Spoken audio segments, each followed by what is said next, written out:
Tá aparecendo? Sejam bem-vindos a mais um Júri de Saia, o seu bate-papo jurídico sem juridiquês. Eu sou a Nanda Fernandes. E eu sou Gislaine Assumpção, o nome do meu marido. Assumpção. E hoje nós estamos com o Dr. Felipe.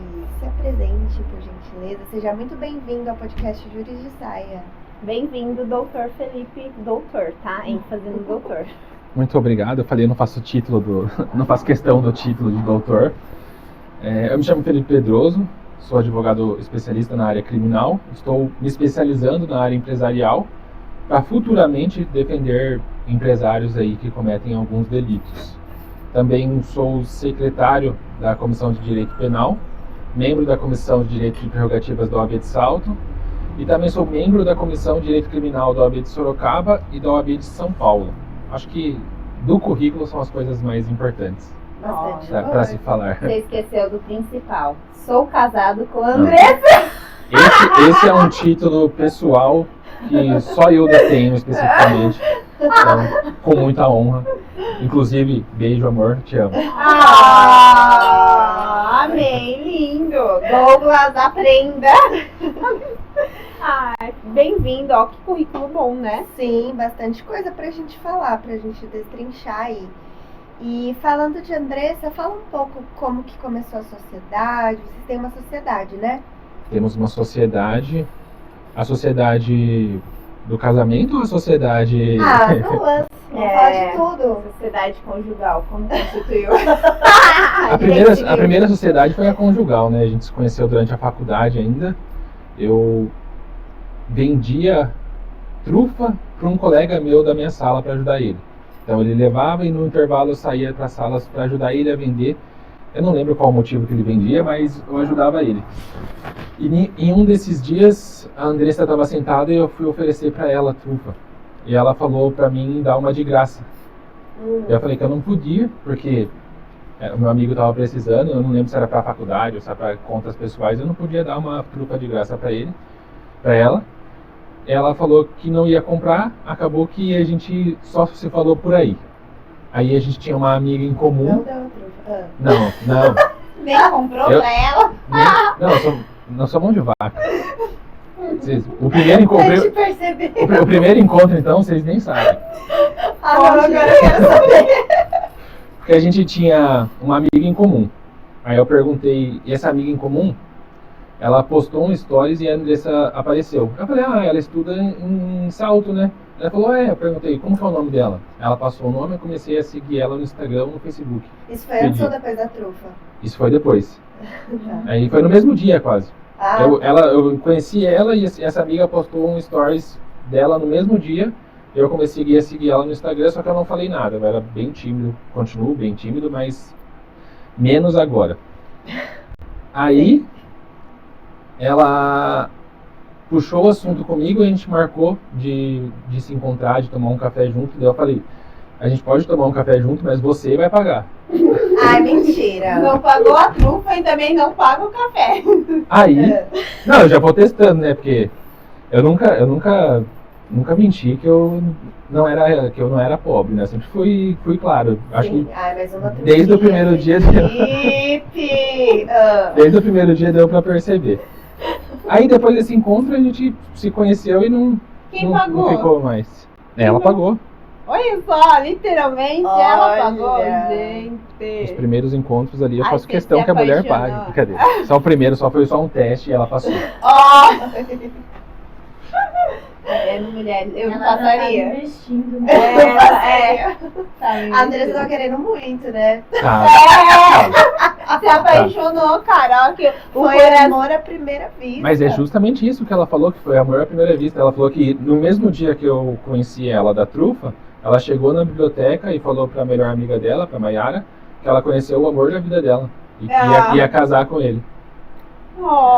Assim, ela fala que era eu acredito. Eu acredito na palavra dela. O amor que não quis pagar eu acredito muito nela. Porque assim, né? Não ganhou nenhuma trufinha e continuou firme. E ainda pagou o café. Foi amor. Dinheiro, com certeza, não foi um dos requisitos ali. Mas e aí? A sociedade de trabalho, sociedade do escritório, começou antes de eu terminar a faculdade, porque ela era 1 ano na minha frente. Então ela se formou, passou no OAB ainda na faculdade, abriu o escritório e eu fazia estágio para o Dr. Guilherme Castro. Então ela abriu o escritório e eu prestava serviço para o Guilherme. Aí depois de 1 ano eu já fui para o escritório. Então essa sociedade começou durante a faculdade já, praticamente. E já focado na área criminal desde o começo. Que legal. Os dois são criminalistas. Os dois. E você está investindo para crime penal empresarial, cometido por empresários. Isso. Eu estou mirando lá na frente um direito penal econômico, mas agora estou me especializando no empresarial para entender de verdade a questão do empresarial, para não ser muito superficial. Como é essa dinâmica de sociedade conjugal, matrimonial com sociedade empresarial, né, de vocês? Como que é essa dinâmica? Ela tem um pau que... tô brincando. Então tem um chicote. Tem chicote? Tem que passar digital lá, não pode ser menos de 8 horas por dia. Não, na verdade eu sou mais exigente assim na questão de trabalho. Mas a gente deu muita sorte porque desde o começo a gente trabalha junto. Então, antes da faculdade eu trabalhava na Eucatex. Aí eu saía da Eucatex e ia direto para a faculdade. Eu era 3º turno, eu trabalhava de noite e ia de manhã para a faculdade. Depois que eu conheci ela me indicou para a biblioteca e eu comecei a trabalhar na biblioteca do CEUNSP, ganhei bolsa. E por um tempo, desde a faculdade, a gente começou a trabalhar junto, porque ela trabalhava em Itu e teve um tempo que ela veio para Salto. Então, já na biblioteca a gente começou a trabalhar junto. Para casar, a gente fez muitos bicos, e um deles foi na pastelaria, que a gente trabalhou junto também. Então, a questão de trabalhar junto, pra gente... Foi desde o começo? É desde o começo, é leve, que a gente não é uma coisa que é pesada, assim, que... Às vezes ela se estressa comigo, se estressa, porque eu não consigo separar tanto CNPJ do CPF. Aí se eu tô estressado por causa do trabalho, eu vou chegar estressado em casa por causa do trabalho. É aí difícil separar, né? É difícil separar. Mas é muito tranquilo, graças a Deus. Funções, vocês separam funções? Tipo, ela fica com audiência, eu fico com a parte... prazo, processual, e ela com a parte prática. Nós começamos a separar agora, faz alguns meses, a gente sempre faz uma reunião para alinhar. Mas a gente já vai ter que mudar de novo, porque vai ter uma novidade que eu não posso contar agora. É ela que vai contar para vocês. Ah, legal. Estão muito misteriosos. Mas não, é uma novidade muito boa. E a gente vai ter que reestruturar o escritório novamente. Mas antes dessa mudança, eu fico responsável pelo financeiro. Então, controle de recebimentos, comprovante de pagamentos, essas coisas. Agora tem que emitir nota fiscal, que eu não sabia. Tem que emitir nota fiscal. Faz sentido você ficar responsável pelo financeiro, né? Faz. Lembra da historinha do começo? Não sai nada da mão. Faz todo sentido. Aí, audiências, peças a gente divide. Atendimento, preferencialmente a Andressa faz, mas também não... É que a gente tem essas divisões, mas não que cada um vai fazer uma coisa e o outro não pode fazer. Se apertou, o outro dá o suporte no que precisa. Legal. E então, por que penal? Penal, a minha história é um pouco diferente da Andressa. Ela teve umas questões também, mas a minha questão foi porque eu tenho familiar preso. Então, desde o começo, desde a faculdade, eu já me interessei pela área penal. O primeiro estágio que eu procurei foi na área penal, foi a doutora Maria Helena Rocha. Ela que abriu a primeira porta para mim, ainda que minha primeira peça tenha sido alguma coisa de pensão, mas foi o primeiro acesso ali que eu tive a casos criminais, inclusive com investigações, ficar vendo escuta telefônica, e foi uma experiência muito boa. E depois disso eu já fui para o Guilherme Castro também, de estágio, e desde a faculdade eu foquei no criminal e não abri muita visão para as outras áreas. Então, por isso que eu gostei assim e foquei já no criminal desde o começo. É instinto normalmente, né? Uma área chama a gente por instinto e a gente gosta. Não que a gente não experimente outras, né? Mas às vezes se dá bem com determinada área. E a história da família conta muito também, assim. Porque a maioria que vem aqui no podcast tem alguma coisa ligada à família que fez escolher o direito e a área também. Sim. E... Você pode contar, assim, algumas curiosidades do sistema penitenciário pra gente, para os advogados que estão começando agora? Do sistema penitenciário? Porque eu acredito que possa assustar, porque o que é falado na mídia, nas novelas e nos filmes, às vezes não é a realidade. Muitas vezes não é a realidade, Sim. né? É que pra mim, entrar numa penitenciária já como advogado foi muito mais tranquilo do que visitar o familiar preso. Em 2011, na época que nem tinha raio-x. Diferente essa visão, né? É diferente. Você advogado, de você com familiar. É diferente. Mas a questão de casos assim, que me surpreendeu... Mas A forma que eles são por exemplo, tratados. porque quando você tá como família, é uma coisa, você é revistado, humilhado, etc, etc. E como advogado, não, né? Uma coisa que me surpreende assim, negativamente é a questão do réu sempre se lascar. Do cara preso sempre se ferrar. Porque a sociedade tem uma visão de que o sistema penitenciário é muito falho, de que uma pessoa presa em flagrante por homicídio hoje vai sair na custódia amanhã com certeza. E isso realmente, na prática da advocacia criminal, não é uma coisa que acontece. Uma pessoa, principalmente um jovem periférico, um jovem negro, que é preso ali com 50 gramas de maconha, alguma coisa assim, ele não sai na custódia no outro dia. Muito difícil ele sair na custódia no outro dia.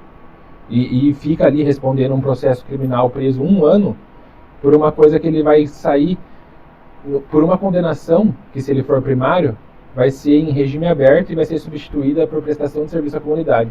Então ele responde um processo criminal por 1 ano preso e no final tem uma sentença, uma condenação que seria num regime aberto ou substituída. Essa diferença da visão da sociedade para o que realmente acontece na sociedade, nas penitenciárias, é uma coisa que me surpreende negativamente. No caso, seria uma pessoa que está no CDP, porque a gente tem o preso provisório. Isso. E a gente tem aquele que já tem a sentença transitada em julgado. Isso. Então, no caso do CDP, porque vamos pensar na penitenciária. A penitenciária tem a parte dos presos provisórios. Sorocaba é mais ou menos assim, não é? Sim. Tem os jovens, né, que são menores de idade. Tem a parte do CDP e Sim. Tem a parte dos presos que já têm o trânsito em julgado. Isso. E tem a parte também daqueles que crimes de estupro, tem essa divisão também? Na verdade é uma penitenciária.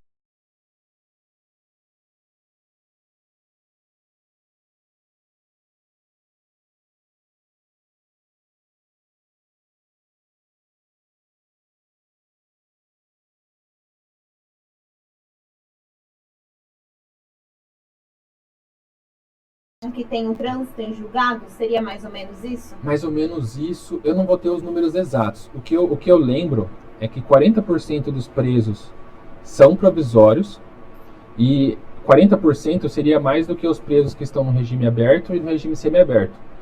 No regime fechado teria mais. Mas, em segundo lugar, ficariam presos provisórios que não tiveram uma condenação. E a maioria são casos de tráfico de drogas. E então normalmente seria isso, olha, essa pessoa é ré primária, ela não tem ela está presa provisoriamente numa condenação que porventura duraria 1 ano e que seria um regime aberto. Sim. Então ela fica 1 ano, 1 ano e meio presa, sendo que a sentença dela seria um regime aberto. Sim. Como que você acha que a sociedade vê isso? Porque a pessoa pode, depender da pessoa, pode chegar e falar assim, não, mas isso é bem feito, porque se ela não quisesse ficar presa, ela, né, não cometeria. E tem pessoas que falam, cara, o sistema penitenciário brasileiro é injusto e ele trata de forma injusta. Como que você acha que a sociedade vê isso?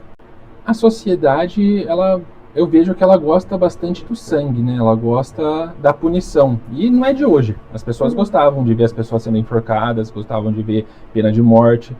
Alguns países ainda têm, mas a pena mais grave ela não resolve a criminalidade em si. A criminalidade ela se resolve na base, se resolve com estudo, se resolve com acesso à educação, com acesso à saúde, com acesso à cultura. O direito penal ele tem que ser o último recurso para tentar controlar a sociedade, tentar controlar a criminalidade. E não funciona. A gente vê que tem países em que o tráfico de drogas é punido com a pena de morte e tem gente que trafica, inclusive teve brasileiro já que tentou traficar para esses países e teve ali uma sentença de pena de morte. Então, o que eu vejo da sociedade é que ela gosta do sangue, gosta de ver a punição, e os políticos sabem disso. Então, os políticos, principalmente em ano eleitoral, eles pintam um cenário muito pior do que é. Então, eles vão falar, não, os criminosos hoje, eles cometem o roubo, cometem o latrocínio hoje, 5 vezes seguida e sai toda vez na custódia.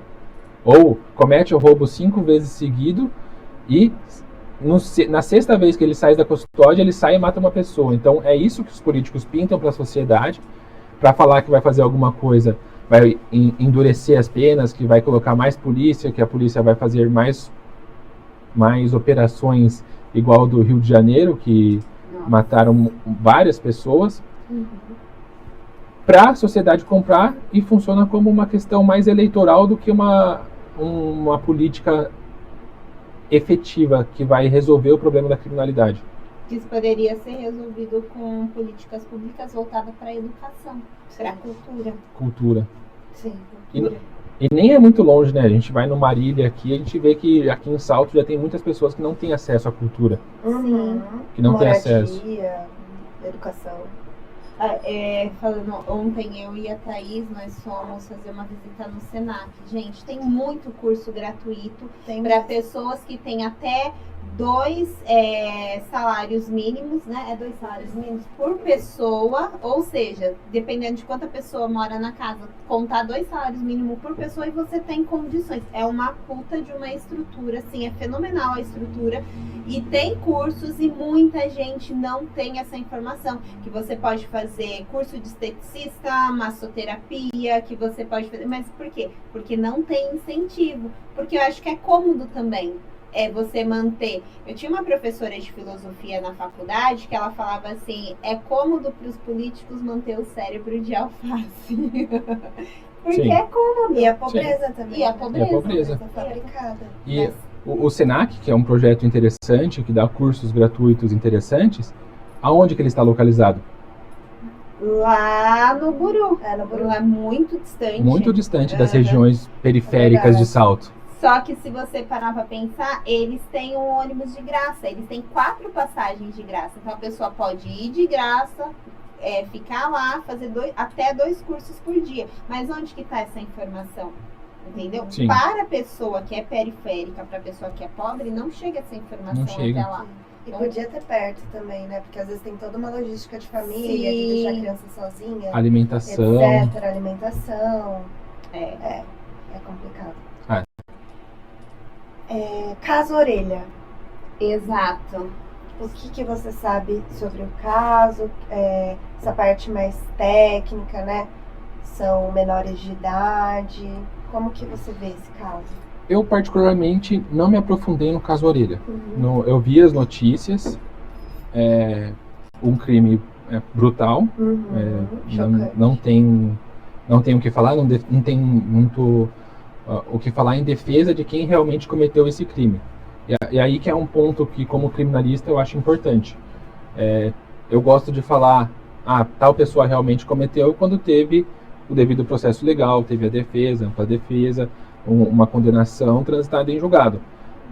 Notícias e informações sem ser do processo, eu não consigo me aprofundar muito. E como criminalista também, eu vi uma publicação falando, como eu disse, é um crime grave. Mas existem muitas coisas graves aqui perto da gente que não são tão divulgadas quanto o cão orelha. Ele não merecia isso, é um cachorro. Sou pai de pet, adoro cachorro, tenho 2, mas eu acho que tem questões que deveriam ter mais atenção do que o caso orelha. Na minha visão, o caso orelha, quem fez tem que ser punido. Eu acho que uma das coisas que tudo choca, né? A tortura e tudo mais. E tem todo esse recorte de gênero também, né? Que as pessoas falam, você não vê meninas fazendo isso, né? Então, e meninos você vê, e muitos dos casos de serial killer, etc, etc, tem um histórico de maus tratos com animais antes, né? E etc. Então, e o que mais choca também, além do crime em si, são os pais que são classe média alta, protegendo eles a qualquer custo, fazendo de tudo, escondendo, mandando pra Disney, enfim. E eu acho que isso a gente vê na prática, assim, a lei não é igual para todos. Sim, se eles fossem jovens pobres, onde eles estariam agora? Já estariam presos, ou mortos, ou apanhando? Sim. Não é verdade? É verdade. Na verdade, se fossem pobres, se fossem pretos, se fossem favelados, os três já estariam já na casa de detenção, né? Só que a minha visão eu não defendo que eles sejam presos. A minha questão eu defendo que os pobres não sejam presos da mesma forma. Que é o mesmo direito que eles tiveram, os pobres, o cara que é preso com 50 gramas de maconha, que ele tem o direito de responder em liberdade. No caso, a aplicação da lei de forma justa para todo cidadão, para toda pessoa. Né? Mas a própria lei, ela já... Mas nesse caso... Desculpa, a própria lei, ela já deixa mais complicado para a pessoa que é pobre, né? Porque, vamos lá, se eles fossem de maior, por exemplo, eles iam cumprir vários requisitos da liberdade provisória. Aí lá, emprego lícito, provavelmente não, pode ser que, não sei se eles trabalhavam ou não, mas emprego lícito, moradia fixa, residência fixa, estudo, condições de realmente fugir da lei brasileira e ir para o exterior eles tinham, mas isso não ia ser visto como um problema, isso ia ser visto como, não, ele tem recursos para ficar no Brasil, para responder à lei processual, à lei solto. Agora pega o pobre que não estuda, não trabalha formalmente, porque a maioria dos empregos não são formais para essas pessoas, não tem uma residência fixa ali no nome para poder comprovar na justiça, o juiz decreta a prisão preventiva por causa desses requisitos. E também tem o caso de interferir no processo, porque eles interferiram nas provas, salvo engano, no processo. Sim. Então, quando tem essa interferência, o juiz normalmente ele decreta preventiva, não decreta ou provisória, não sei. Depende do tamanho da influência, né? Foi demitido, testemunhas, né? Não sei, mas supostamente ameaçadas, então sim, tá tendo bastante. Tem também o caso de que é o que repercutiu em alguns veículos, falando que eles já tinham tentado fazer isso com outro cachorro vira-lata, né? Sim, acho que foi com afogamento. Né? Exatamente. Então, se a gente vê o que choca, eu acho que chocou muito, é a crueldade, né? A crueldade de tentar fazer isso com um ser que é indefeso. Gente, cachorro, ai, meu Deus. Não, é inaceitável. E depois realmente chegar a vias de fato com o outro. E assim, ninguém negar, porque você fala assim, cara, tentou com o primeiro, que é um absurdo, tem alguma coisa errada com meu filho, vamos buscar um psicólogo, um tratamento, no sentido de que, filho, vamos sentar, vamos conversar, o que está acontecendo? Porque você foi tão agressivo em relação a um ser que ele é inofensível, né? Em primeiro momento é inofensivo, mas não, olha só, esperar chegar a vias de fato com outro cachorro para ter uma proporção, porque eu acredito que se não tivesse essa proporção, se não tivesse câmera filmando, nada, não ia mudar nada. Exato, na vida deles. não iria mudar nada. Vai saber quantas vezes fizeram antes também. Vai saber. Então, é isso daí que choca. Sim. Que choca. E é muito isso, né, Gi? Tem esse recorte de gênero mesmo, dessa necessidade de educarmos os nossos meninos, né? Porque, como eu falei, não tem meninas que fazem isso. Devem ter uma ou outra, mas assim, estatisticamente falando, é nulo. Sim. Né? E começam assim as violências. Daqui a pouco é uma pessoa, uma mulher, né? Na maioria das vezes. E o de classe. Aí junta que são ricos, de família uma juíza já se declarou suspeita, porque é amiga da família, então uma família influente, rica, então junta tudo isso, né? Então Sim. a gente viu na prática que dá a impressão que a justiça pro rico não existe. Ela tem os seus preferidos, né? Como falam. A certeza da impunidade. Uhum. Ela é cega, mas nem tanto, né? Sim.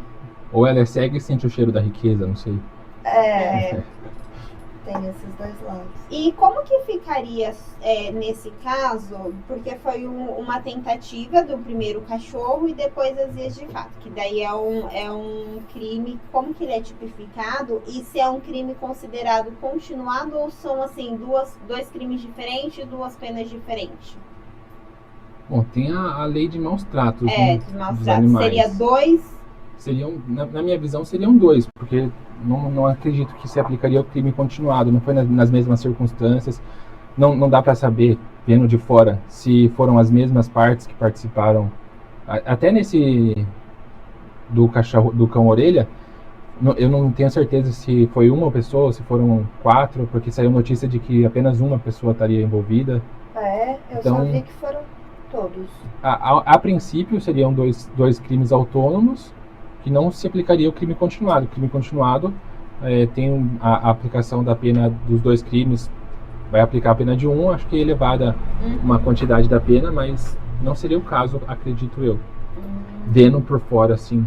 A gente tem um outro caso famoso, indo para o recorte de homem com privilégios. Você viu o caso que está veiculando na mídia agora sobre o rapaz que ele agrediu um adolescente de 16 anos, que ele era esse rapaz piloto, 19 anos, piloto de avião, por conta de um chiclete, e o rapaz está internado, tá com teve traumatismo craniano, se eu não me engano foi a última que saiu no G1 5 dias atrás, a última reportagem de 5 dias atrás. E aí a gente vê, ele paga fiança de mais de 20 mil reais, o rapaz em coma, 16 anos, menor de idade, e tá aí, né? Vai responder. Aí tem 4 inquéritos em aberto, 3 só de agressão. Aí como que fica isso daí para um criminalista, vendo isso daí de fora? Vendo de fora, eu não sei se é o mesmo caso, porque eu tinha visto também uma notícia de que um jovem estaria discutindo com um senhor, e nessa discussão ele chegou a dar um tapa no rosto desse senhor, e nessa notícia estava escrito que era uma pessoa que tinha ficado em coma. Eu não sei se esse vídeo se tem a mesma relação. Se tem relação com esse caso. Poderia ali justificar, não sei se a pessoa que deu o soco nesse jovem foi em defesa desse senhor, não sei se poderia ter sido uma legítima defesa. Como a gente não tem acesso a tudo o que ocorreu, sim, não tem como afirmar qual seria assim o resultado ou o que deveria acontecer para esse caso em concreto. Mas entra um pouco no que a gente conversou antes. Ele tem 3 inquéritos em andamento e teve um 4º agora. Eu acredito que seria, dependendo dos inquéritos dos inquéritos anteriores, que seria uma melhor solução viabilizar a liberdade. Mas a gente vai viabilizar a liberdade de qual forma? Dando uma fiança de 24 mil? É acessível para o rico, já não é acessível para as pessoas pobres. Então é um pouco da seletividade penal. Eu acredito que se ele preenche as condições para estar em liberdade, ele deveria estar em liberdade. Mas eu também acredito que os pobres deveriam ter a mesma chance de ter essa chance de responder o processo em liberdade. Dentro dos requisitos para ter liberdade, o juiz pode colocar que essa pessoa faça um tratamento para raiva? Um exemplo, o juiz vai olhar e vai falar o perfil da pessoa. A pessoa ela tem 4 inquéritos, 3 desses agressão, agora tem um outro de não sei se vai se enquadrar em tentativa de homicídio, eu não sei ou lesão corporal grave. Então vai ter a fiança, mas também vai ter essa pessoa vai ter que fazer um tratamento para raiva. Pode isso? Não pode isso dentro do sistema? Eu realmente não sei a legalidade e também a eficiência de um tratamento, de uma decisão judicial dessa, porque a pessoa pode contratar um psicólogo, alguma coisa que ele conheça, fazer um laudo e já teria resolvido na questão judicial. Falando que tá fazendo o tratamento e às vezes nem tá fazendo, então, já tem poder aquisitivo. Né, não sei qual seria a eficiência disso. Também não tenho certeza da legalidade. Mas se ele quebra qualquer dos outros requisitos, a prisão preventiva poderia ser uma saída também. É que eu não sei se ele foi preso em flagrante também nos outros e teve um inquérito policial, ou se ele estava respondendo só uma investigação, não chegou a ser preso em flagrante, e depois ele foi preso em flagrante nessa. São várias circunstâncias que mudam o que pode ocorrer ou não dentro de um processo. O advogado criminalista já vai achando uma brecha aqui, uma brecha ali, outra brecha ali. Não, calma, gente. Como é que você separa o criminalista do cidadão, né? Eu sou bem tranquilo com isso, porque eu realmente não defendo o crime, né? A pessoa, quando ela chega no escritório, ela fala, eu cometi esse crime, tem essas provas contra. Se tiver alguma nulidade, obviamente, a gente vai ir atrás dessa nulidade para tentar uma absolvição, porque é o jogo. A pessoa tem que ser punida, a pessoa tem que responder. Se ela cometeu um crime, ela tem que ser presa e ela tem que voltar para a sociedade um dia. Isso é democrático. Mas o Estado ele não pode se valer de atos ilícitos para condenar uma pessoa, para prender uma pessoa. Ele já tem o poder de punir, ele já tem a polícia, já tem todo o aparato estatal para fazer isso. Ele tem recursos para fazer isso dentro da lei que ele mesmo editou, que ele mesmo fala para a gente seguir. Então, se a pessoa fala que cometeu um crime, confessou, e a saída vai ser a confissão, se não tem nenhuma nulidade, a gente vai trabalhar com isso. Agora, se a pessoa fala que não cometeu um crime, que tem muito, as pessoas mentem para os advogados, pode estar lá 5 quilos de droga na casa dele, ele vai falar que não, que a polícia que enviou, que a polícia que trouxe, e a gente vai trabalhar com as informações que ele dá e com as provas que ele dá também. A gente fala, não mente, porque se a gente conseguir câmera corporal da polícia, câmera de casa de vizinho e mostrar que não teve nada disso, quem vai se complicar é você. Então a gente sempre trabalha com a verdade e com o que a gente consegue provar. Pelo menos para o advogado tem que falar a verdade, né? Pelo menos para o advogado teria que falar a verdade. Acertar na estratégia correta, né? Mas eu não sei o que acontece. Eles sempre tentam mentir. Principalmente no flagrante. Eles são presos, até a gente chegar demora uns 20 minutos assim para conseguir conversar com ele. Eu acho que nesse tempo da prisão na rua até a delegacia ficar na cela, eles vão pensando em histórias mirabolantes para contar para o delegado. Aí eu sempre falo, não, se vai inventar a história, é melhor ficar em silêncio, a gente conversa com mais calma depois, vê todas as provas e a gente apresenta no inquérito ou depois, no processo. Não vamos inventar agora, porque se você não conseguir... Em tese, não era para o juiz levar em consideração o que acontece no inquérito. Essa era a minha pergunta, exatamente. Mas eles levam em consideração, inclusive, se eles não conseguirem uma prova judicial que dê uma certeza de condenação, eles vão falar que a prova judicial, em conjunto com o depoimento do réu, das testemunhas em fase policial, justificam a condenação, o que é inaceitável, né? Então, um exemplo, falo que não era minha no inquérito, mas durante a instrução processual eu falo, não, era minha droga mesmo. Aí a confissão na fase instrutória do processo é muito mais benéfica. Sim. Agora, se eu mantenho, eu já vi uma decisão, a pessoa ficou calada, né? Ficou calada na instrução também e o juiz levou em consideração. Então, a pessoa é condenada porque não quis nem falar no inquérito, porque na delegacia era a oportunidade que ela tinha, não sei o que. A gente olha assim e fala, não. Para condenar, eles usam todos os argumentos possíveis. O policial, são 2 policiais geralmente que vão nas ocorrências. Na PM, né, acho que tem 4 policiais nas viaturas, 3 policiais, mas para o processo sempre irão 2. A mesma coisa da Guarda Municipal, sempre irão 2. Já aconteceu de um policial falar uma coisa, o segundo policial falar uma coisa totalmente diferente, e coisas relevantes, coisas de... não, tinha droga no carro, o réu acompanhou, a droga foi retirada do carro, foi colocado no carro da polícia e a gente foi para a delegacia. O outro policial falou, não, o réu não acompanhou, a droga não foi retirada do carro e a gente foi dentro da delegacia. E pra gente é relevante, porque se tirou a droga do carro, A gente tinha uma câmera que filmou a ação policial e viu que não foi tirada nenhuma droga do carro. Um policial falou que foi tirado, o outro policial falou que não. Contradição, dúvida. Em tese, a gente, na dúvida, o benefício seria para o réu. Na dúvida, absolve. Não foi o que aconteceu. O juiz falou que os depoimentos dos policiais foram harmônicos e coesos e justificam a condenação. É IA. Você entende de IA, tô brincando. Tô brincando. Vai, é de saltos. Ai, não, gente, não é IA, tô brincando.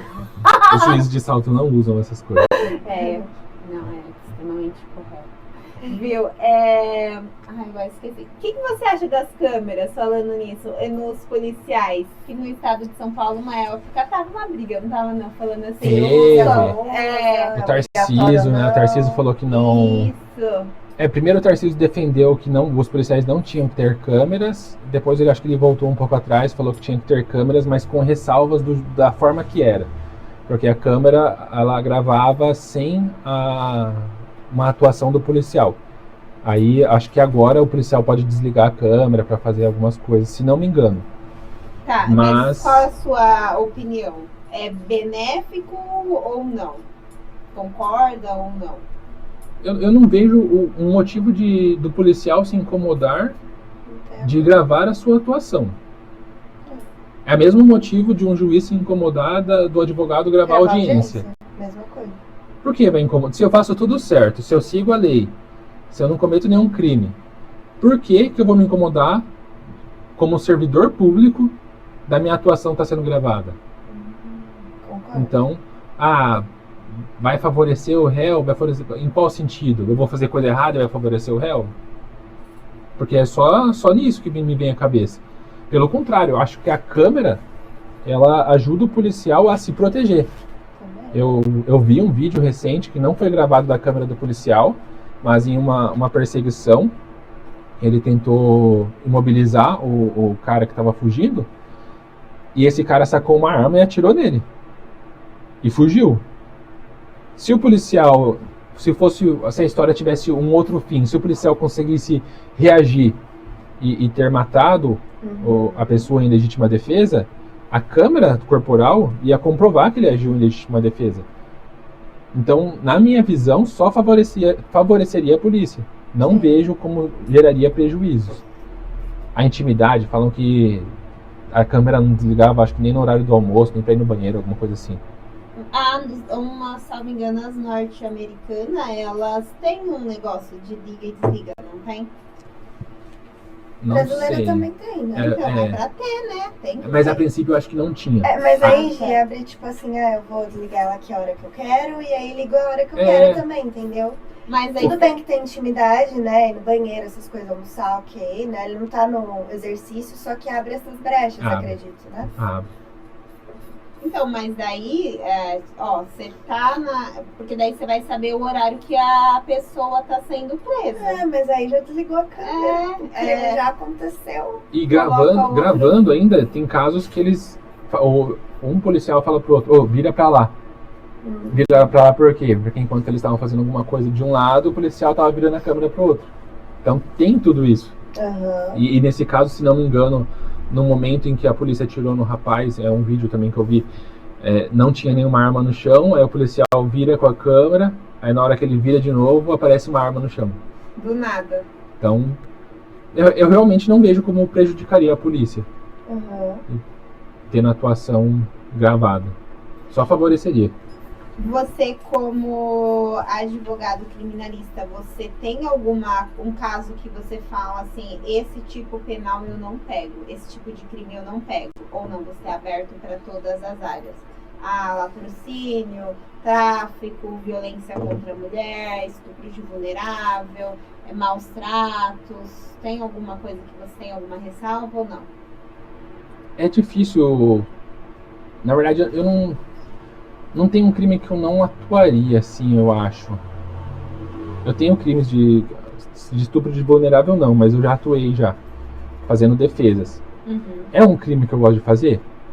Nenhum crime eu gosto de fazer, então entra na mesma lista. É um crime que consome mais, então você vai ter que lidar com essa história, ouvir a versão do réu vai ter que ver a versão da vítima, vai ter que analisar, vai ter que estudar jurisprudências de outros casos. Então, não tenho dificuldade em aceitar um caso desse. Lógico, eu prefiro atuar num caso em que o cara seja inocente e eu vou defender uma pessoa que eu sei ser inocente, mas se a pessoa vem e fala, não, eu realmente fiz, é o que eu falei. A pessoa, ele cometeu um crime, tem uma pena, e a gente vai atuar no processo para que essa pena seja aplicada. De forma justa. De forma justa. Então, pode ser um crime de estupro de vulnerável, que é um crime difícil de atuar, que realmente consome muito do advogado para atuar nesse crime. Pode ser um crime de tráfico de drogas, que na minha visão é um crime mais tranquilo, mesmo tendo várias consequências atrás desse crime, roubo, famílias desestruturadas. Então, todo crime traz uma consequência horrível. Acho que é um pouco de hipocrisia eu falar, não, eu não pego crime de estupro de vulnerável, mas eu pego um crime de homicídio, de feminicídio e faço um júri, porque no fim é crime do mesmo jeito. Acho que são cenários horríveis, a gente sempre lida com a pior fase da vida das pessoas. Então, todo mundo tem direito de defesa, né? Porque está defendendo a aplicação justa da pena, sim, independente do tipo penal que sim, a pessoa cometeu. Você acha que o advogado criminalista ele é plenamente respeitado, até usando aí a sua visão como membro da Comissão de Prerrogativas? Eu vejo muito preconceito com o advogado criminalista, o advogado porta de cadeia, mas, assim, especificamente, assim, contra mim, contra a Andressa, eu nunca senti isso. Pelo contrário, eu senti bastante respeito, tanto dos colegas, tanto dos profissionais advogados, quanto de clientes e, por enquanto, também até de terceiros. A gente trabalha bastante com rede social, faz vídeo falando de crime e dificilmente fomos atacados por Nem isso. pela sociedade em geral, família das vítimas, familiares da vítima. Por incrível que pareça, a gente já foi ameaçado como advogados por atuar num processo, mas foi num processo de família. Eu amo família. Foi de guarda. E foi um caso complicado, porque a gente chegou até a ficar com um pouco de receio. A Polícia Civil de Indaiatuba se envolveu no meio. É caso de família, mas a polícia veio na casa do cliente, invadiu a casa do cliente. A gente recebeu uma mensagem SMS falando que se não saísse do caso, nós e nossa família iríamos sofrer as consequências. Caramba. Mas a gente olhou assim, a Andressa a princípio ficou um pouco assustada, mas a gente conversou e falou, a gente é advogado criminal. A gente mexe com algumas coisas, a gente já fez uns 4, 5 júris. Homicídio, a gente participou de um júri que era de facção criminosa. O réu pegou 50 anos, não conseguiu um resultado favorável, mas pegou 50 anos lá. E a gente não ficou com medo de atuar. A gente vai ter medo de um caso da família só porque é a polícia de Indaiatuba? Ficamos, mas falamos que não. Advogar na família é muito mais perigoso do que advogar no criminal. Eu posso falar, gente, é muito perigoso. Família, os não, mas inventários é insalubre. Não, é que assim, consome muito, advogado de família consome o psicológico, principalmente em inventário. Porque sempre tem aquele que não quer sair da casa. E é muito emocional, a flor da pele, né? É uma lavagem de roupa suja, tem aquele que né? acha que está sendo furtado pelos outros irmãos. E a gente tenta explicar, gente, olha, a gente vai pedir a conta na época que a pessoa estava morta, que a pessoa veio a óbito. Então, assim, se na data do óbito tinha um valor e não tem mais, quem que tirou vai devolver. Então tem muitas, mas assim, consome também por conta que você acha que acaba o processo ali e você tenta fazer uma coisa bem fechadinha, mas não acaba o processo, porque o cara uma hora vai deixar de pagar a pensão, entendeu? Então, assim, é uma coisa que é ad eterno. Normalmente, criminal, a pessoa cumpre a pena, se não é reincidente, faz a execução, terminou a execução, ok. Tenta retornar a família acho que fica desesperada, mas assim, sabe que realmente cometeu um crime, né? Dizer que seja inocente mesmo e tal, tem acho que esse desespero, mas de família aquela raiva aflorada, aquele ressentimento. Sim. É o meu irmão, é o meu pai, é muito mais profundo. As audiências também são melhores. Porque tem que participar de uma audiência assim, de família. Eu nunca participei de uma audiência de família. É gostoso. Uma vez uma me chocou porque foi muito triste mesmo que a mãe falou assim, olha, o meu filho vai na casa do pai, bate na porta e eu sei que ele tá lá dentro porque o carro tá na garagem, mas ele não tem a capacidade de ver o próprio filho. O filho tinha problema de autismo e tava grau 1, não é correto falar grau 1, mas ele estava bem grave mesmo. E a criança queria ver o pai e o pai pegava e falava assim, o pai tá lá dentro e o pai não abre o portão para ver o menino. Aí pagou a pensão alimentícia, sabe como? Com moedas. Então assim, você pega, suponhamos, por exemplo, R$1.000 em moedas. E você fazer a mãe contar ali, moeda. Gente, essa audiência que eu participei que ficou marcada, porque a mãe chorava e falava assim, gente, pra juíza, como que eu contei moedas, R$1.000 de moedas de pensão alimentícia, como que eu vejo meu filho chorando, que tem autismo, chorando pra ver o pai, eu sei que o pai tá lá, porque o carro tá na garagem, a moto tá na garagem, o pai não vê o filho. É muita frieza, né? É muita frieza.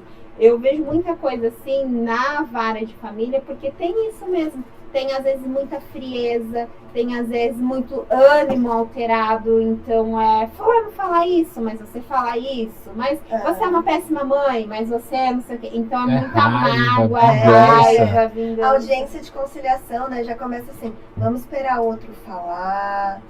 Vamos acalmando os ânimos, falar um de cada vez, tipo, já começa assim, né? Já é uma orientação diferente.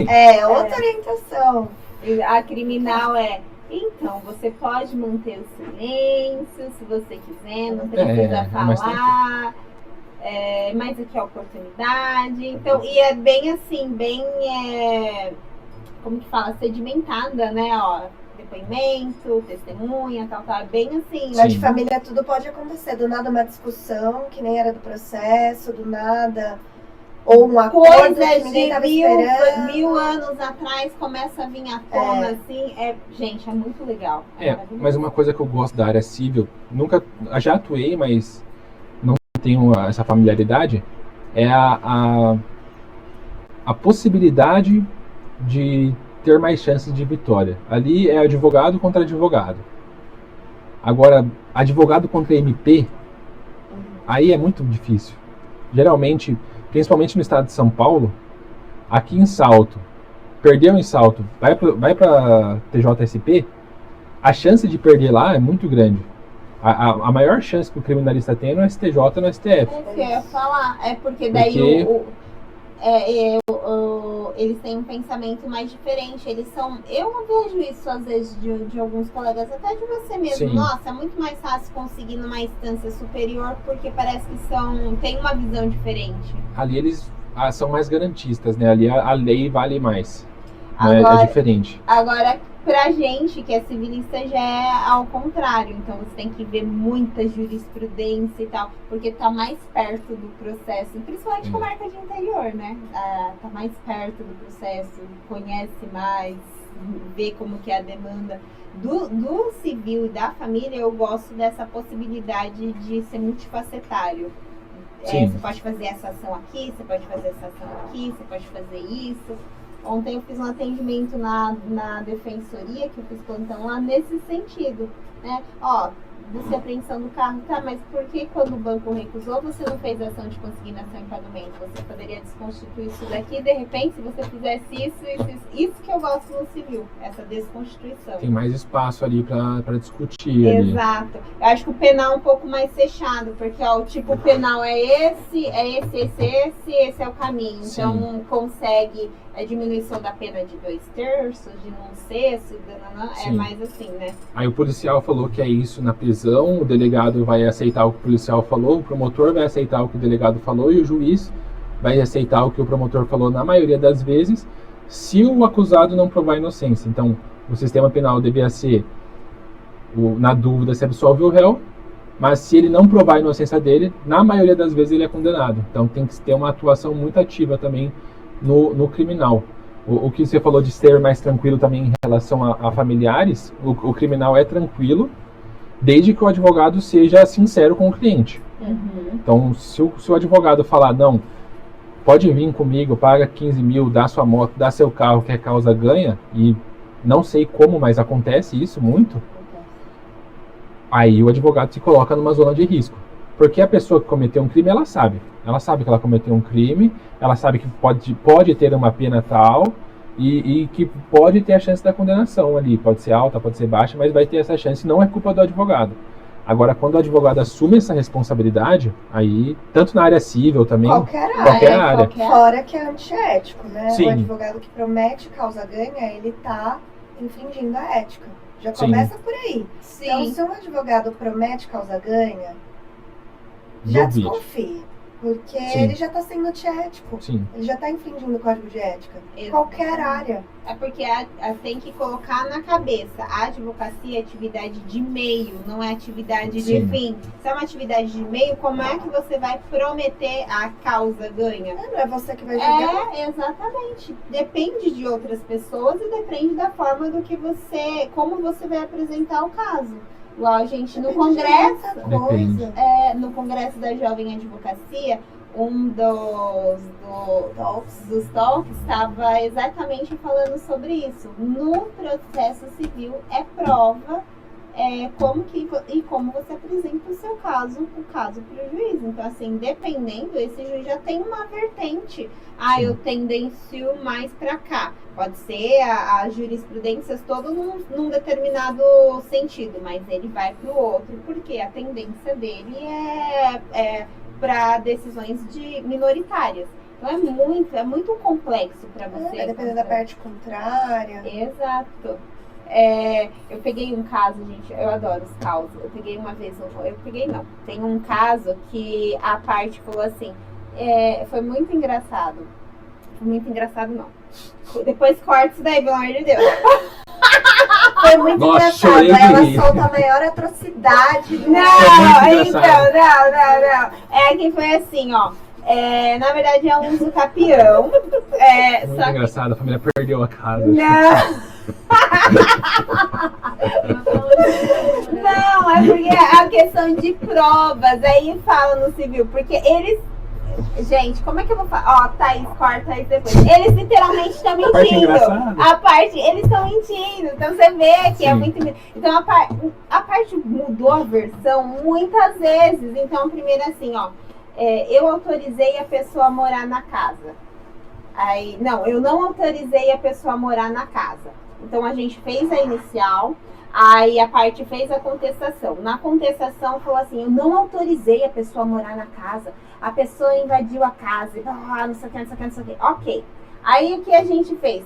Juntou a contraprova. A gente juntou a contraprova. Tá.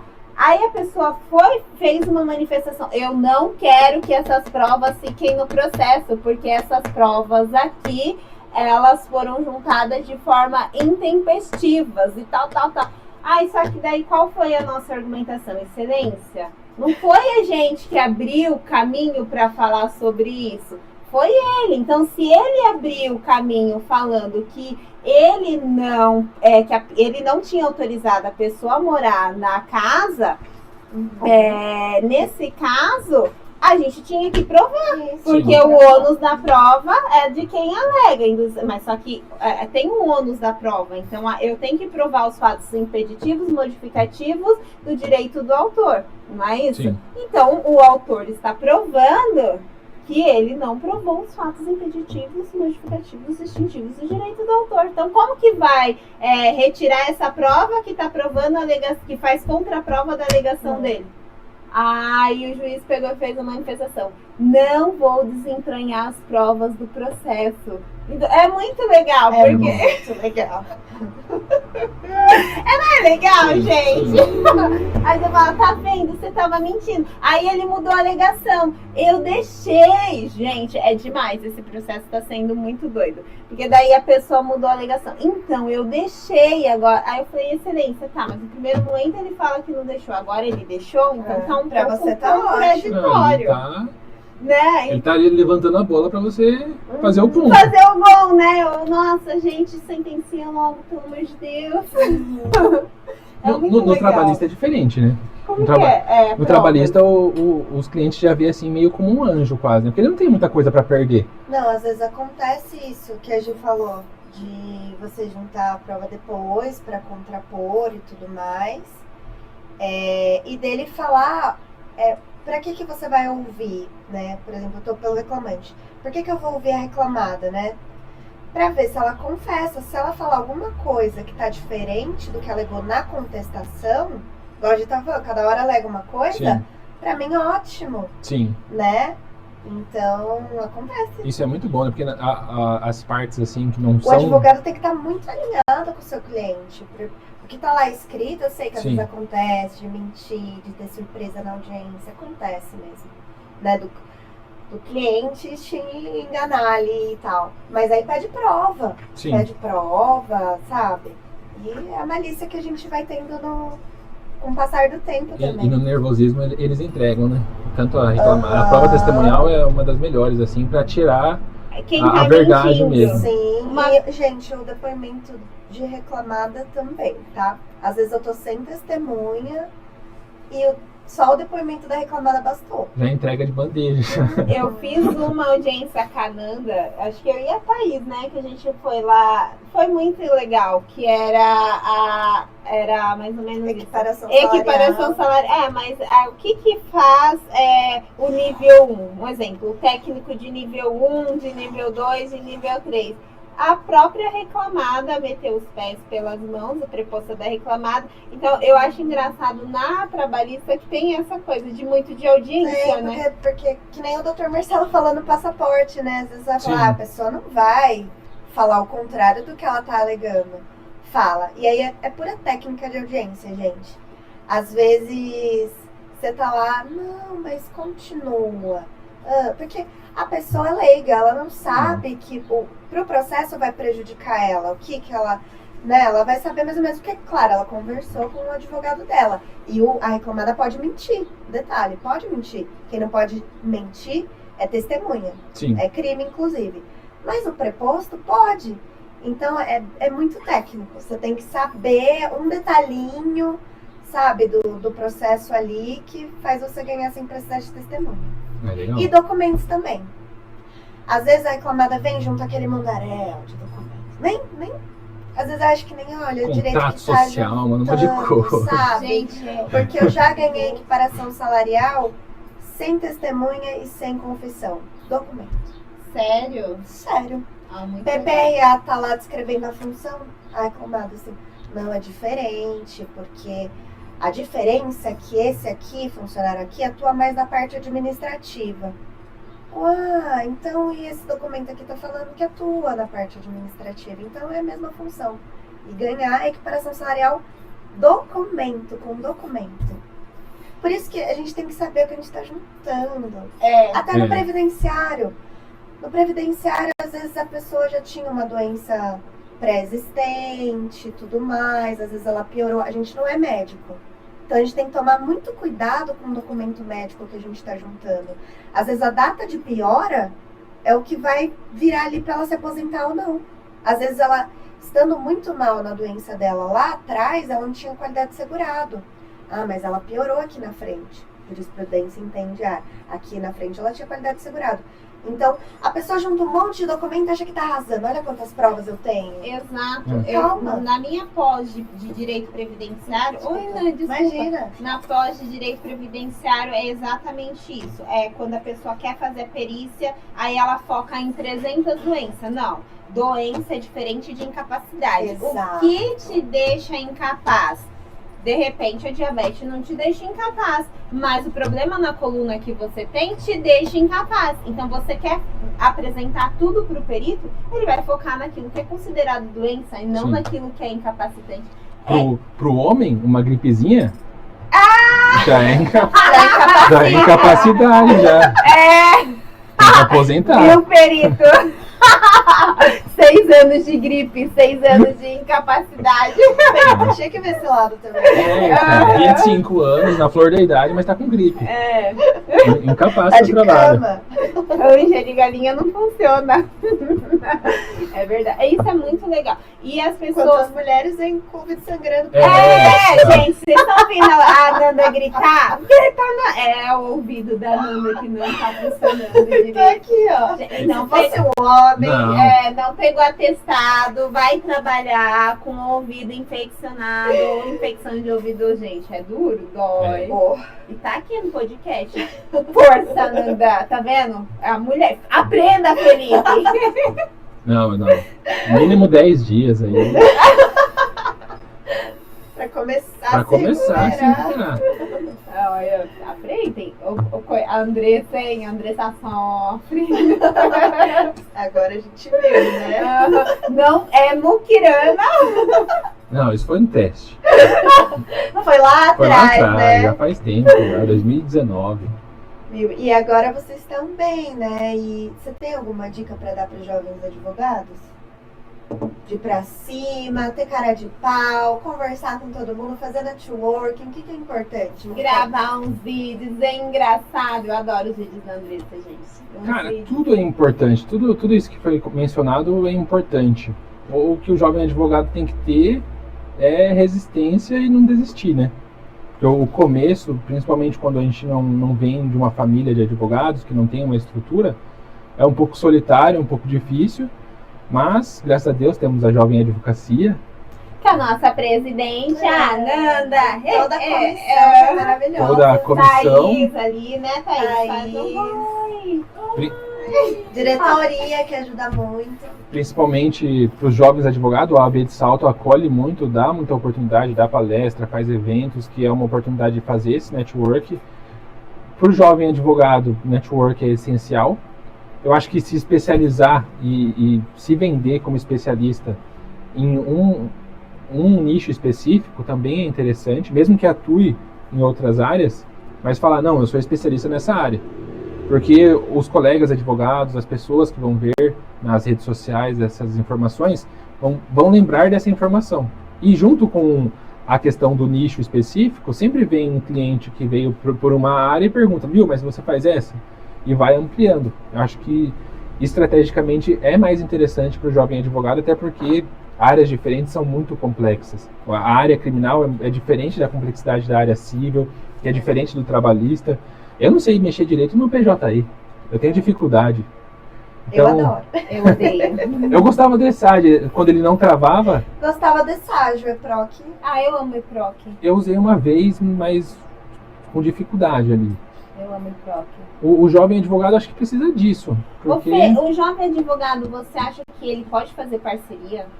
Porque às vezes fala assim, nossa, mas eu tenho que pegar tudo, porque eu acabei de me formar, então para mim ter um nicho é muito difícil, então eu preciso de dinheiro imediato e tal. Mas o que você aconselharia? Olha, tenha um nicho, foque num nicho, mas faça parceria também ou não? Parceria é bom. Parceria, dividir honorários ali, mesmo que não pegue tudo. O jovem advogado ele precisa de dinheiro. Mas mesmo que ele não pegue tudo, pelo menos ele não vai cometer erros que podem acabar manchando a carreira dele, acabar sendo mal falado pelos clientes. Logo no começo. Se ele consegue advogados parceiros para fazer esse caminho junto, acredito que seria o melhor caminho a se fazer, do que se arriscar em todas as áreas. Por exemplo, começou no criminal, o criminal é para você dominar. Então, do processo criminal, do começo ao fim, até o STF, é para dominar. Agora, um caso civil, faz uma parceria. Você pode fazer, mas se tiver uma dúvida, vai ter um advogado ali que vai estar te auxiliando, que também é especialista nessa área, e corre menos riscos, né? E concorrência, mostrar que o mercado está aberto para todo mundo, que vai ter diferencial, seu potencial é o quanto que você vai se dedicar, né? Sim. Nós mesmos fazemos, né? Sim. Várias parcerias, nós três, né? Nós três, E assim, que nem família eu faço, né? Um divórcio e tal, mas chega um caso bem complexo, chama a Gi, e a gente faz a parceria, e a gente nem é jovem advogada mais. Sim. Porque A melhor coisa. quero que seja bem feito, né? Porque dá dor de cabeça, né? Como você vai parar pra estudar um negócio que você não dá tempo? Chega Sim. uma hora que não tem tempo. Eu me arrisquei num caso civil.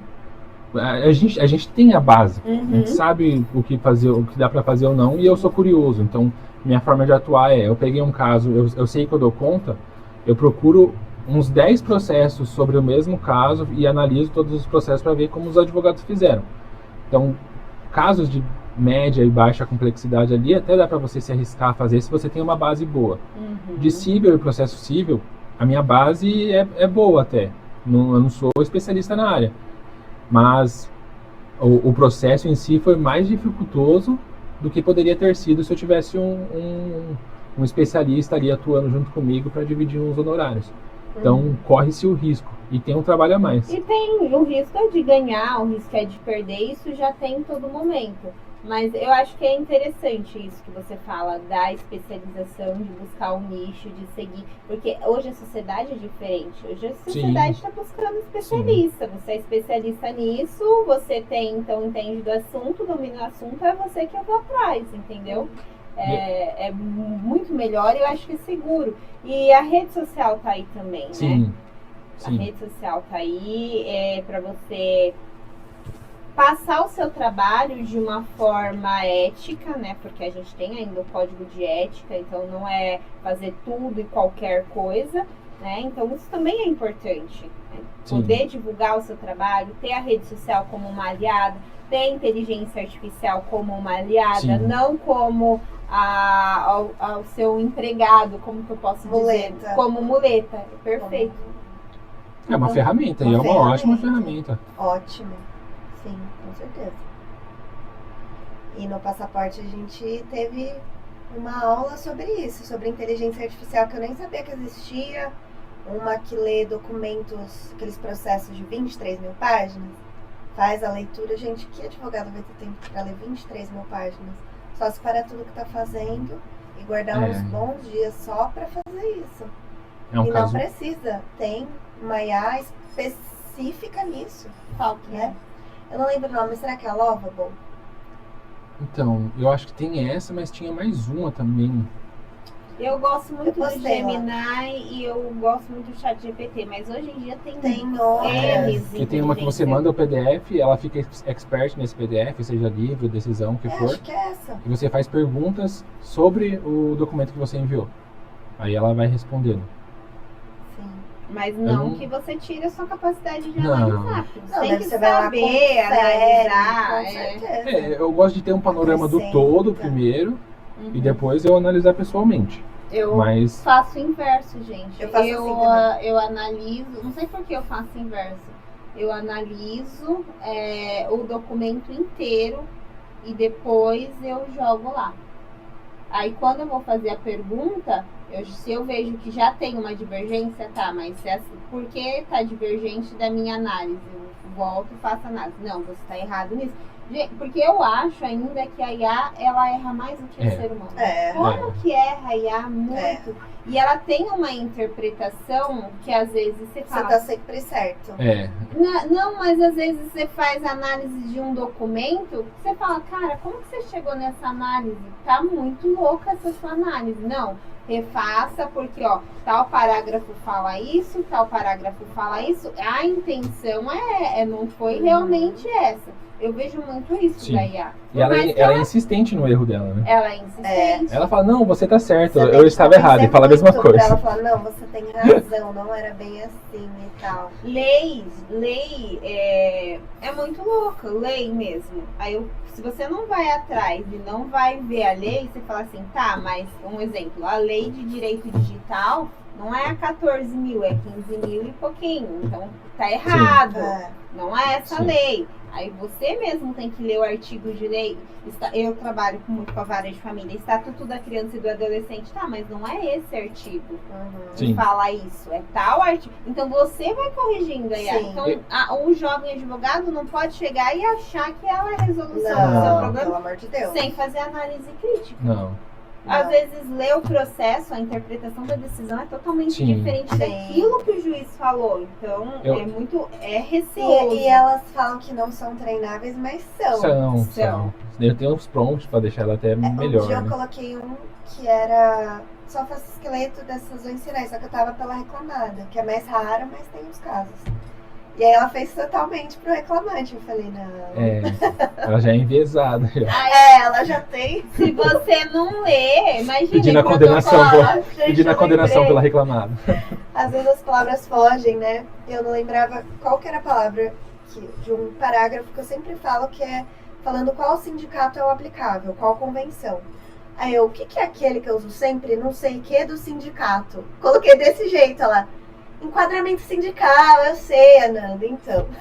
Era demais, né? Eu faço a minha me chamar de doutor Felipe. Do sindicato. Educado. Eu sabia o que era. É incrível isso, não é? Porque já tá acostumado todo dia nisso. A minha fala assim, você quer falar do júris de saia, você quer ajuda por conta da rede social da OAB, você quer ajuda para um post ou você quer uma ajuda jurídica? Daí eu falo, nossa, Brainiac, você tá bem treinado. Eu ouvi falar bem da do Jus Brasil. A IA do Jus Brasil, porque não ela trabalha com as jurisprudências que tem no banco de dados deles. Então, ele já traz jurisprudência. O problema é que eles traz muito enviesado para o entendimento do tribunal que tá fixado já. Não, é majoritária. É majoritária. Não tanto para discutir a lei, discutir o entendimento. Ele já fala, não, esse daqui é o entendimento do tribunal.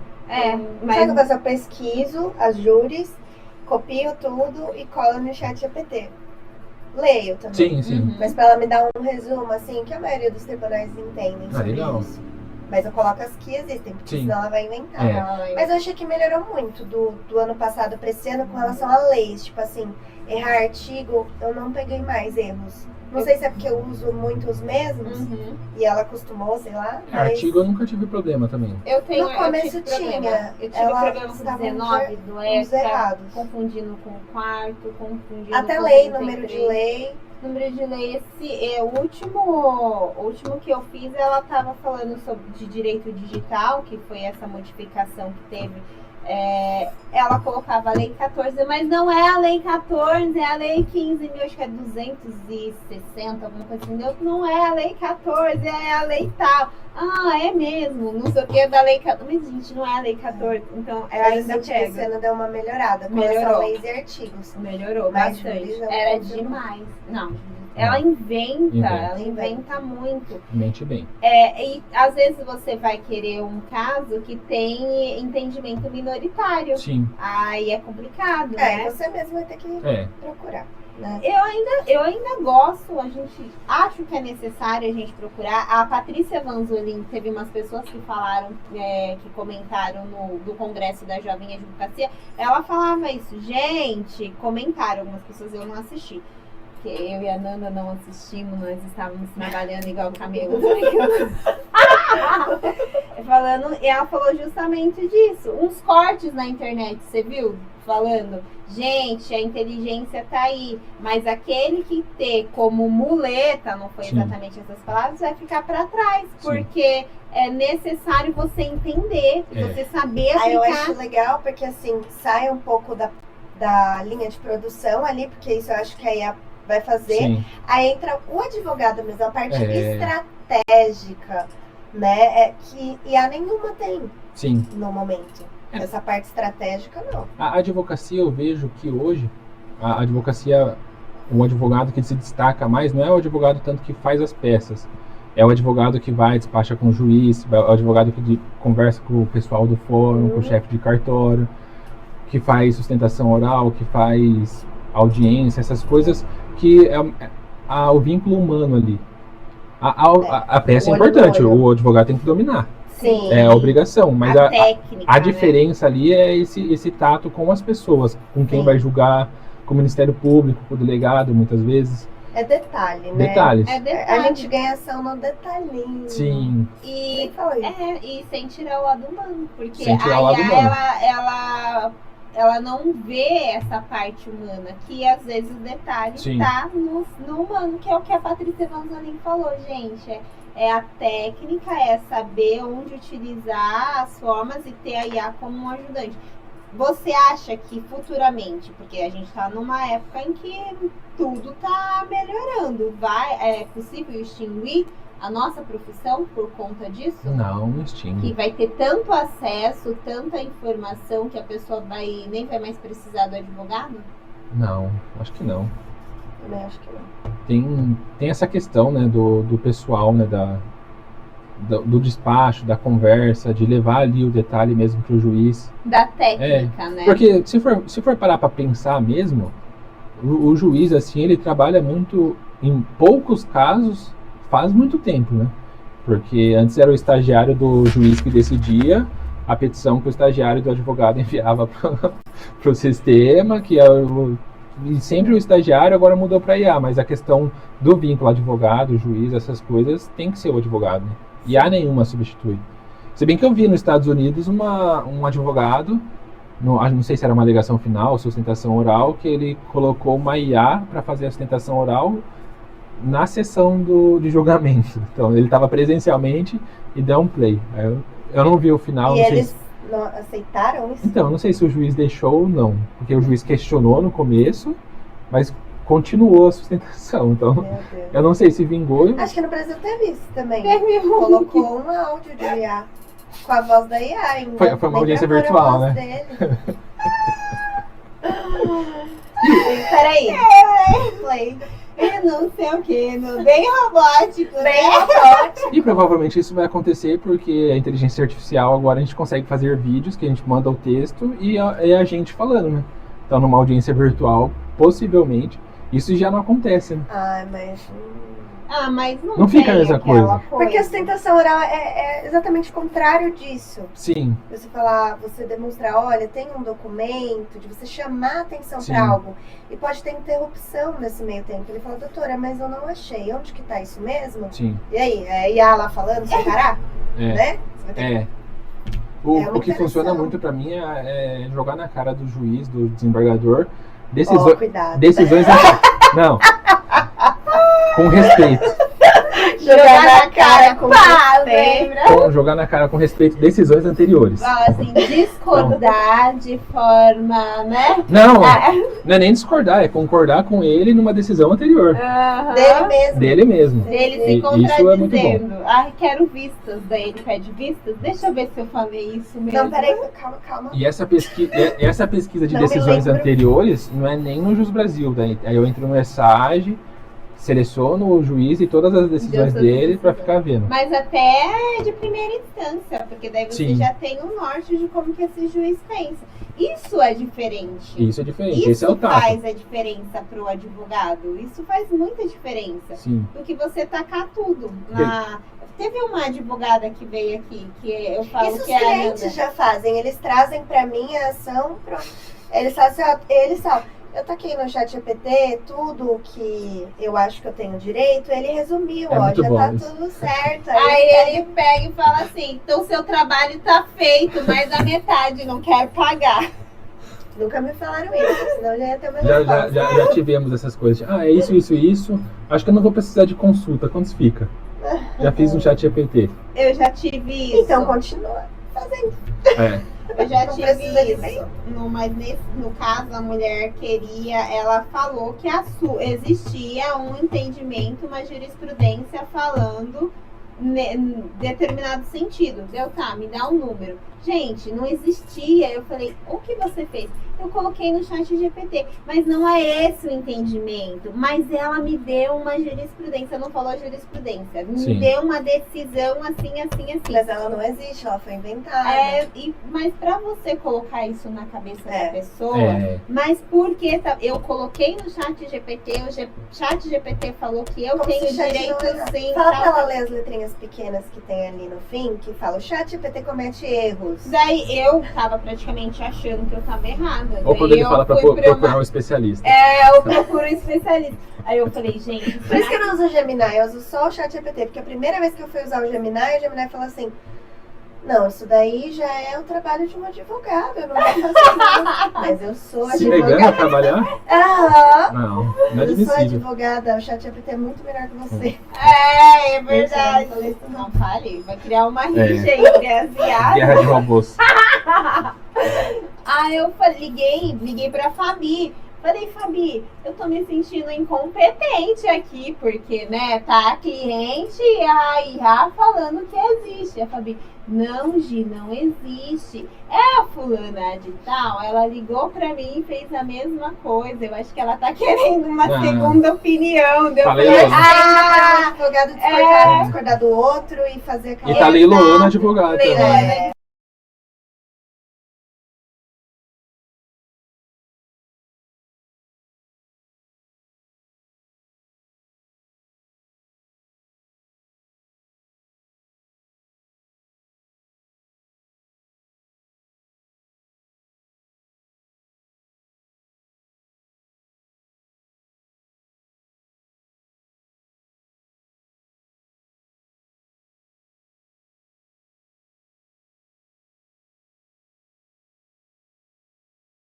Um vídeo falando assim, quanto que você vai gastar do seu tempo e da sua saúde mental pra ter esse tipo? Compensa? Cansa, não. Não compensa. Não compensa. Saúde mental. Ele usa esse tempo pra estudar mais Sim. do que pra trabalhar de graça. Pelo Sim. amor de Deus. Não é assim que ele vai fazer o nome dele. Sim. Exato. E Vai cobrando barato. Exato.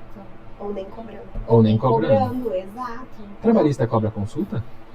Todos Então, é têm igual que eu cobrar, falei né? lá no chat GPT. No chat GPT. GPT. No A passaporte. Gemini Minha brava. cabeça já tá no passaporte. Existe diferença entre atendimento e consulta. Né? Atendimento é só para saber do que se trata. Eu não sei nem se é Sim. trabalhista, se é previdenciário, para eu Sim. saber. Né? Eu sempre falo. A pessoa vai lá e fala. Às vezes eu tô com a resposta na ponta da língua. E eu não vou falar, porque é uma resposta que eu sei que vai resolver a vida do cliente. E aí eu falo, olha, caberia sim ação, só isso pra, né? E aí os meus honorários são tanto, a gente fecha o contrato e tal. Se você não tem interesse de entrar com a ação, a consulta é no valor de tanto. Sim. Porque assim, no trabalhista e no previdenciário, como a maioria esmagadora, pelo menos meus clientes são, é uma população carente, às vezes o problema Sim. dela é justamente não receber o salário. Se o cara Então, nesse primeiro momento, então os advogados eles são autorizados a fazer no êxito e tudo mais, né? Mas não pode fazer nada de graça.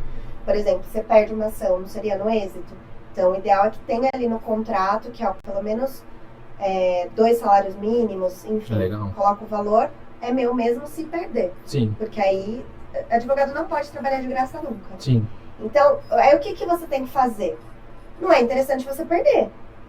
Então, por isso, um bom atendimento bem feito. Quais provas você tem? Tem testemunha? Quem é? Nome, telefone, documento? Tem print? Tem e-mail? Tem... Você vê que tem bastante prova, que tal... Isso é no atendimento inicial. No atendimento inicial. Mas aí, assim, é aquilo. Eu não dei nada. Sim. Não falei até nada. saber alguma coisa eu pra não falar. fiz nenhum cálculo. É um atendimento. É um limite, sabe? Sim. Até um certo ponto é atendimento. Passou disso, já é consulta. É a informação Porque necessária. senão ele né? só tá pescando. Tem cliente que faz isso. Pescando ali, pra conseguir a informação que ele quer. Ele quer saber como ele vai responder o patrão dele. Sim. Aí já é uma consulta, ele não quer interrogação. Sim. Só que o advogado, na ânsia de fechar o contrato, já falou. Já faz a consulta antes.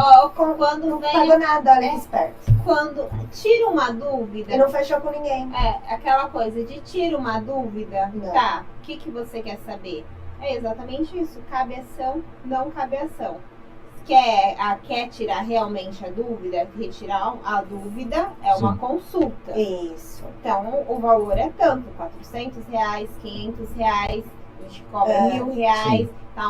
Uma dúvida com documentação. Gente, você tá fazendo uma análise de documentos, né? Sim. Então, É que com o tempo, que nem a Thaís me falou, é difícil para o jovem saber esse limite e ter essa malícia. Porque com o tempo você já sabe o cliente que só quer pescar. outra coisa é Instagram, né? E você já sabe o que quer fechar. Então seja com duas. O cara que quer fechar, ele fala, viu, quando você consulta? É. Eu tô indo, que eu tô com um problema pra resolver. E você precisa para fechar o contrato. E já manda todos os dados, já manda todos os documentos. Sim. É só fechar o contrato. Eu gosto de fazer esse atendimento inicial para saber o que a pessoa tem realmente. Então, tem um processo criminal em andamento? Você tem o número do processo? Ou manda seu nome que eu procuro para ver se tem um processo para mim ver se dá para fazer uma análise depois e para fazer a consulta. Porque às vezes a pessoa não tem nada, ela vai só contar a história dela. Aí eu não tenho um processo ou documento ou um BO, alguma coisa para analisar. Aí eu vejo, ela deu as informações, vai ser necessário fazer uma diligência na delegacia ou vai ser só a consulta? Então, separou todas as informações que ela me deu, tem processo ou vai ser feita diligência, eu já cobro, ou é consulta ou é uma diligência mais a consulta.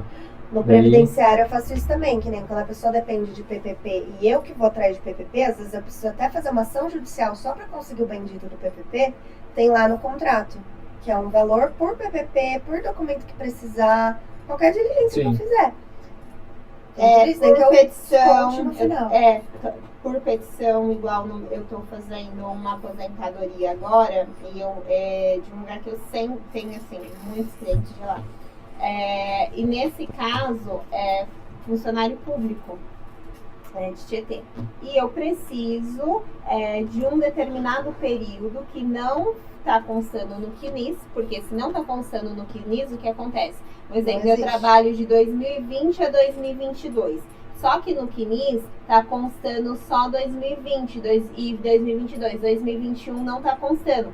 Os descontos do salário, os descontos que foi contribuído para o INSS. Só que esse período de 2021, ele tem que contar como carência. Então, mas só que como ele é contado sobre um salário mínimo. Ele não é contado sobre o valor que realmente a pessoa, ela recebia. Nesse caso, você tem uma redução da média salarial dessa pessoa. Então, o que eu tenho que fazer? Eu tenho que fazer uma petição, solicitar que esses comprovantes que foram pagos para a Previdência, eles sejam entregues, os comprovantes, e enviar colocar no sistema do INSS para atualizar o CNIS dessa pessoa.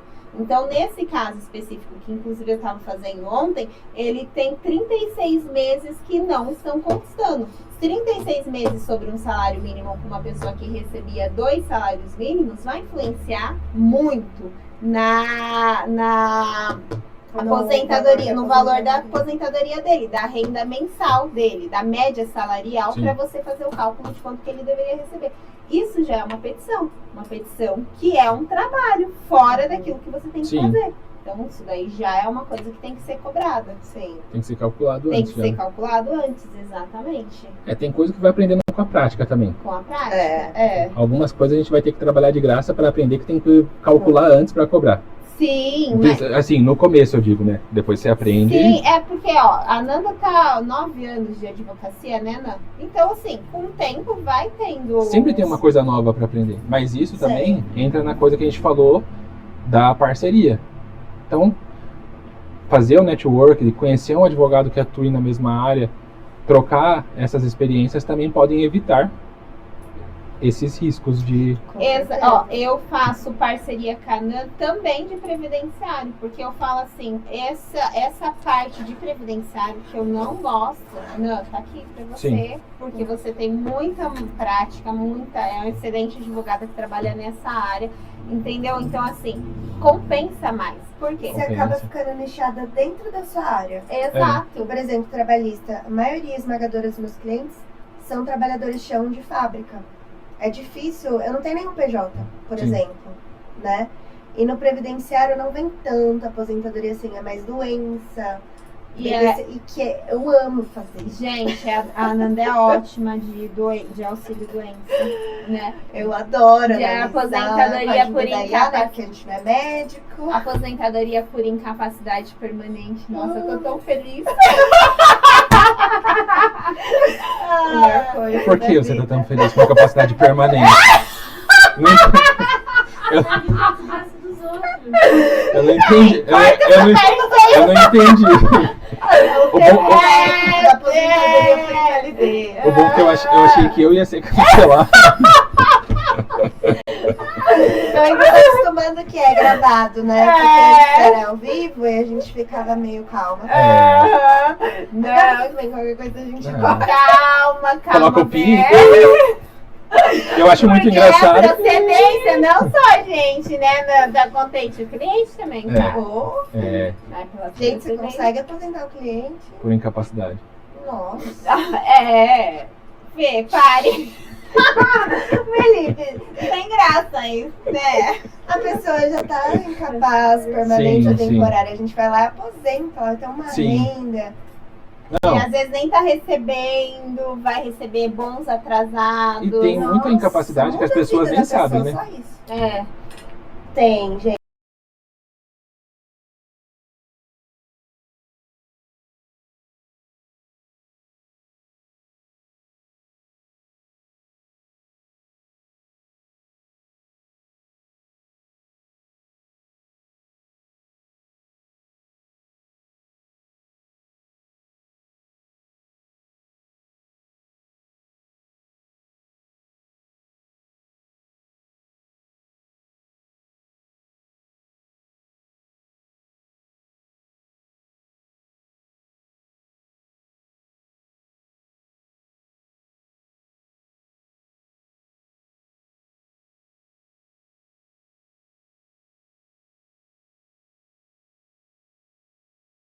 Vai atrás.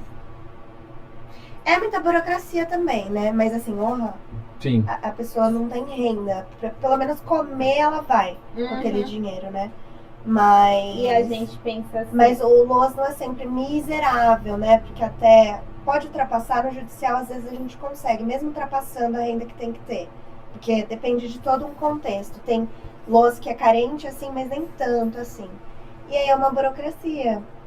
E também o INSS ser digital, né, Nan? Como que as pessoas acham que às vezes deixar digital facilita a vida da pessoa e não facilita, né? Não facilita. Ficou parado 3 semanas nesses dias. E assim, tá muito parado. Os benefícios LOAS, pensão por morte, assim, muito parado desde setembro. Daí o que a gente teve que fazer? Entrar com mandado de segurança. Tenho vários mandados de O segurança. INSS digital, os advogados que utilizam, as pessoas utilizam normalmente. Porque o aplicativo do Meu Gov normalmente é utilizado pelo próprio beneficiário, né? Sim. A gente usa muito DataPrev, né? Mas também usa o Meu INSS. Mas a gente fala assim, na questão do digital, que não ajuda. Senhorzinho. É aí que tá. Vai facilitar pra quem? Não, Quem precisa não vai. A gente que é advogada e tal. Eu já gravei isso. Você dá entrada, não, serviço não disponível no momento. Aí você vai pegar e vai fazer outra coisa, tal. Aí tenta no outro dia. E nisso o cliente ali esperando. Sim. Aí tem benefício, não sei se você que eu só consigo ligando num 35 ou do no 0800 do advogado. E aí eles só entram, né? Eles não tem como juntar os documentos e a gente junta depois. Mas é uma briga mesmo. Você tem que ficar ali só nisso. Às vezes o dia inteiro tentando entrar com benefício da entrada. Tem uns que não vai. Aí você fala, como que pode ajudar um senhorzinho? Nossa. Ou até uma pessoa que tem baixa escolaridade, entendeu? Sim. Uma pessoa Sim. simples, que não tem familiaridade. É muito complicado. Dificulta um recurso que a pessoa vai utilizar pra comer muitas Dificultou vezes. a informação e dificultou nisso. Porque é digital, vai ser mais rápido. Não. Nem sim. Não. Hoje mesmo eu fui no médico. Ai, gente, fiquem calmos porque o sistema caiu. E aí os médicos estão reiniciando o computador e aí demora pra reiniciar a máquina. Vai chamando a gente aí, pronto. Windows chamando 97, pelo nome, faz uma marquinha, depois põe tudo no sistema, que não pode, eu sei, mas tá entendendo? Parece que às vezes o mais simples era mais rápido. Era mais rápido, porque fica muito refém, Tudo né? tem que pôr no sistema, fica refém, exatamente. Fica refém. Windows 95 não pode de falar a idade. Windows XP. Não pode, porque tá revelando a idade, ó. Essa carinha Não, de eu novo, sou de 97. mas tem 100 anos. É tipo aquele meme da Rochelle. Tá vendo essa safada? Essa tem 100 anos de Produtos Ivone? Haja produtos Ivone. Ai, gente, quanto tempo a gente tá aqui? 1h30 já. 1h30. Cara, você não vai ver isso, não, Thaís. Eu tô vendo o que eles estão falando, a conversa fluida. Gente, a Jéssica, ela chega aqui... Deu uma hora? Deu uma hora! Ela só falta escrever. Tá com a plaquinha. Isso. Ao vivo, cai, né? Se passa muito aqui, não. Ai, bem tranquilo, gente, sem parar de falar. Eu com a barriga vazia. Pega o pão que não comendo. Eu já trazei, você tá aqui, ela Até isso. Eu já ia petiscando aqui. Gente, depois de 1h30. Eu queria que ele deu uma hora. Emicida na pandemia. Não acredito que eu falei tudo que eu tinha pra falar e eu não deu uma hora. Não, começou com penal. Gente, eu também quero ser assunto, pelo amor de Deus.